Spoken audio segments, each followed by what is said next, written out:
आज हम पढ़ेंगे पद्माकर के काव्य में श्रम, श्रृंगार, वीर और भक्ति की त्रिवेणी। चूँकि आपने पिछले वीडियो में देखा, पढ़ा कि किस प्रकार से पद्माकर का जो भावात्मक सौंदर्य है उसमें विविध रसों की व्यंजना है, वीर रस की व्यंजना है, भक्ति की व्यंजना है, प्रकृति चित्रण है। आज हम उसी में से एक हिस्से को निकाल करके आपके सामने श्रृंगार, वीर और भक्ति की त्रिवेणी के रूप में बात लेकर के आपके सामने है। चूँकि इस विषय पर स्वतंत्र प्रश्न प्राय परीक्षाओं में आता है, इसलिए हमने इस वीडियो को अलग से आपके सामने रखा है। पद्माकर की कविता के 3 प्रवाह हैं और तीनों की दिशा इनकी रस व्यंजना करने में कुशल है। पद्माकर की काव्य प्रतिभा इन तीनों भावों का उत्कर्ष बतलाती है। प्रथमतः जब श्रृंगार की बात करते हैं तो श्रृंगार का मुख्यतः ग्रंथ है जगत विनोद। इसमें यद्यपि 9 रसों का चित्रण है, विवेचन है, लेकिन श्रृंगार प्रमुखता से है। इनका श्रृंगार चित्रण की विशेषता ये है, अन्य रीतिकालीन कवियों की भांति अश्लीलता, मासलता, वासनाजन्यता नहीं है, बल्कि उसके स्थान पर मुक्त प्रेम का अनुभूतिजन्य चित्रण है। जहाँ प्रेम है वहाँ दिव्य ज्योति का आभास है। इस प्रकार से पद्माकर ने श्रृंगार के संयोग पक्ष का और वियोग पक्ष का दोनों का चित्रण उन्होंने किया है। प्रथमतः जब संयोग श्रृंगार की बात आती है, नायिका के आंतरिक मिलन की ललक, पारस्परिक प्रेम क्रीड़ा, विलास, आनंदोत्सव, प्रकृति के सुखमय रूप का आस्वादन आदि का वर्णन मिलता है। और संयोग की क्रीड़ाओं में होली का बहुत बढ़िया शानदार चित्रण है। फाग के समय गोपी ने गोविंद को अपने घर बुलाकर केली की है। इस विषय पर हमने आपको उदाहरण कल हमने आपको सुनाया था। इसी क्रम को आगे बढ़ाते हुए एक अन्य उदाहरण आपके सामने दिया था कि किस प्रकार से श्रृंगार में नक्सिक सौंदर्य और रूप सौंदर्य का महत्वपूर्ण स्थान किया है। गोरे मुख पर स्थित तिल बहुत सुंदर आकर्षक लगता है।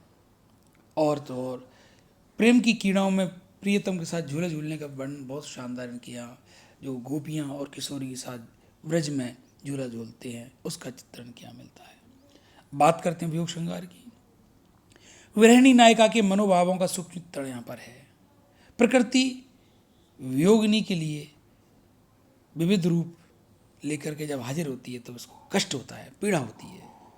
जो वसंत, जो फाग, जो संयोग में इसको बड़ा सुहाना लगता था, प्रफुल्लित करने वाला लगता था, वही फाग, वही वसंत अब इनको चिढ़ाता है। कचनार, गुलाब, अंगारे लगने लग जाते हैं। बसंत का महकना, खिलना इनको अब उत्पात मचाने वाला लग जाता है। और ये गोपियाँ कहती हैं इनकी कि जाओ कूदो, ये हमारे प्रियतम से संदेशा कह देना।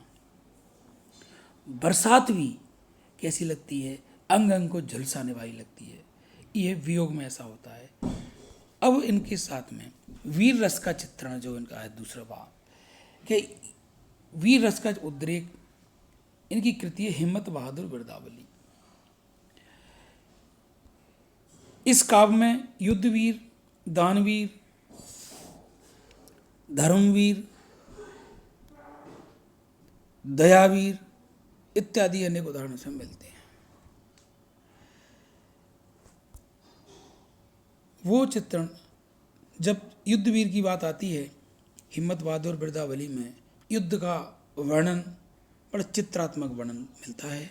सेना किस प्रकार से उत्साह से गमन करती है। युद्ध जब चलता है तो तलवारों की खनखनाहट, घोड़ों की हिनहनाहट, हाथियों का चिंघाड़ना और उस पर बर्छे, बील और भाले के टकराने की आवाज़, कहीं नरमुंड इधर कटे हुए हैं, इधर हाथ कटे मिले हैं। इस प्रकार की भयावहता का वर्णन युद्धवीरता में आता है। लेकिन इनकी युद्धवीरता भूषण की तरह प्रचंड नहीं है। कारण कि भूषण के यहाँ रौद्र और वीर को के अनुकूल एक टकार भरा शब्दावली का प्रयोग है, जो कि इनके यहाँ नहीं है। इनके यहाँ वाणी का विलासी लगता है।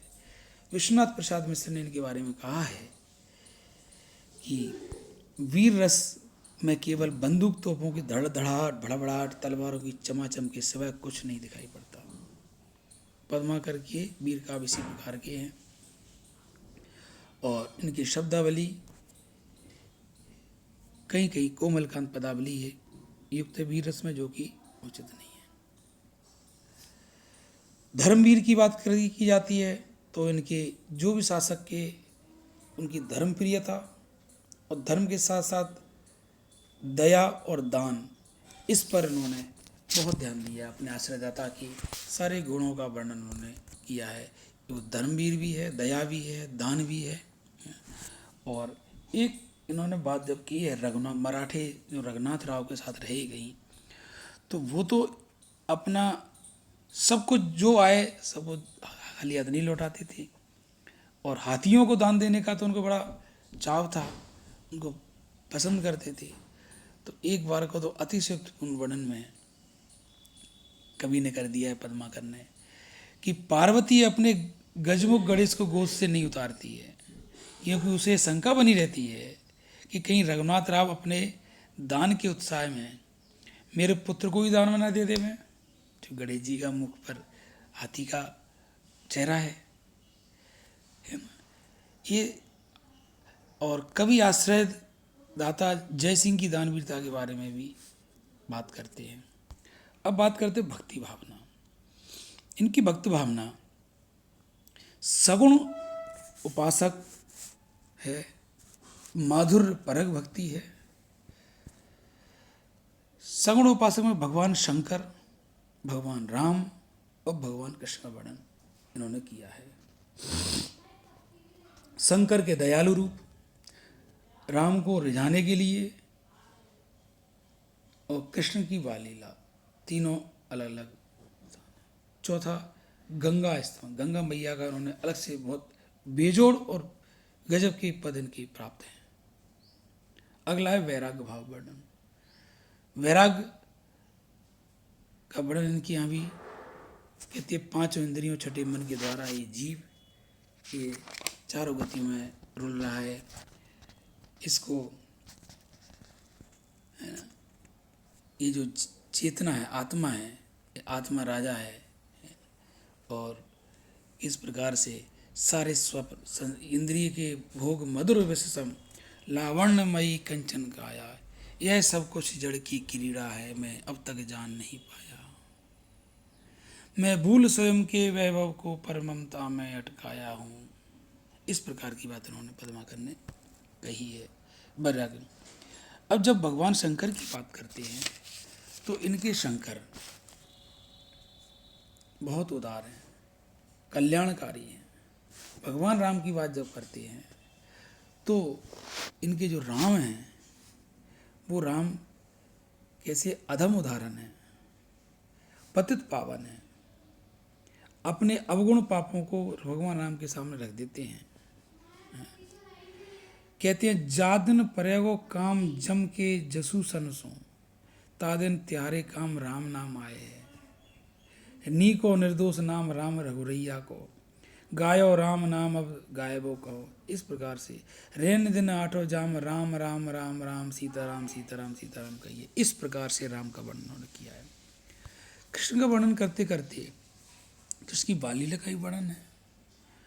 और इस प्रकार से वह ब्रजचंद हैं, गोविंद हैं, गोपाल हैं, नंदनंदन हैं, माखन चोर हैं, वो सारे चित्रण के यहाँ मिलते हैं। गंगा स्तवन में गंगा को इन्होंने यमपुर के द्वार बंद करने वाला कहा है। जो व्यक्ति गंगा मैया का आचमन करता है, उसमें स्नान करता है, उसकी आराधना करता है, उसको यमपुर नहीं मिलता, अधोलोक नहीं मिलता, उसको उच्च लोक ही स्वर्ग ही मिलता है। इस प्रकार से इन्होंने वर्णन मिलता है। अब बात इनकी आती है श्रृंगार भक्ति नीति के बाद इनके काव्य की में, यद्यपि चूँकि आपको बता चुका हूँ कि श्रृंगार, भक्ति और नीति तीनों ही बड़े अलग अलग अंदाज में रचनाएं करते हैं ये, और इन तीनों ही जगह उन्होंने प्रकृति को बीच में लेके आए हैं। हर जगह प्रकृति का सहारा लिया है इन्होंने।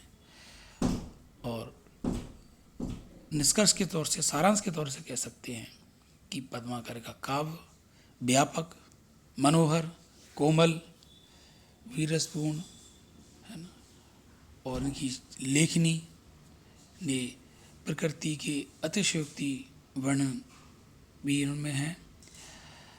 इनके काव्य में रागात्मकता, उल्लासमयता, मनोभावों से पाठक को सीधा द्रवीभूत करने वाला ये सारा चित्रण किया प्राप्त है। और पद्माकर के तीनों जो काव्य के प्रवाह हैं, श्रृंगार, वीर और भक्ति, ये सारे इस मामले में ये पद्माकर कवि की बड़े बेजोड़ ठहरते हैं। आज की बात बस इतनी।